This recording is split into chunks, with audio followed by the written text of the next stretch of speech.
Today on the steps and earlier this week in both Port Augusta and the City of Adelaide, public sector workers in South Australia have taken stop work action.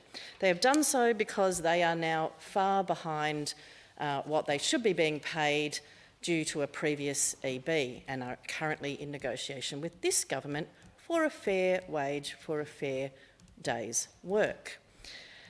Reports have been made that labour hire companies increasingly are being used to do essential public sector work. Other reports have told us that because public sector workers are now so low paid, they are accessing services such as Foodbank simply to put food on the table and get through. My questions to the Minister are, will the government ensure that we do not use labour hire services in this state to do essential public sector work? And when can these workers expect not to have to resort to services such as Foodbank as they provide our state with the essential services that we all need? Deputy Premier. Thank you, sir. I thank the honourable member for her question. In relation to the first part of the question and use of labour hire, I know it certainly is a preference where possible to use ongoing full-time employees in most circumstances. I do know that in some areas where it's necessary, given it is still and has been for some time a very tight labour market, that may be required.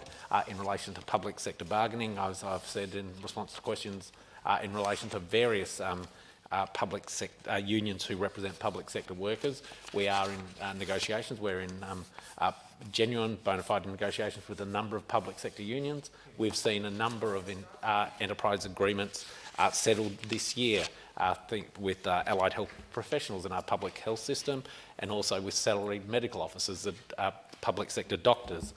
Both of those in recent months have settled for both of them have been in the range of on average 3 to 3.5% wage increases a year. That has seen real wage increases for these workers, and I know that was a function that was not the case under the previous Liberal government, under then Industrial Relations Minister Rob Lucas, that did in fact see in some areas real wage.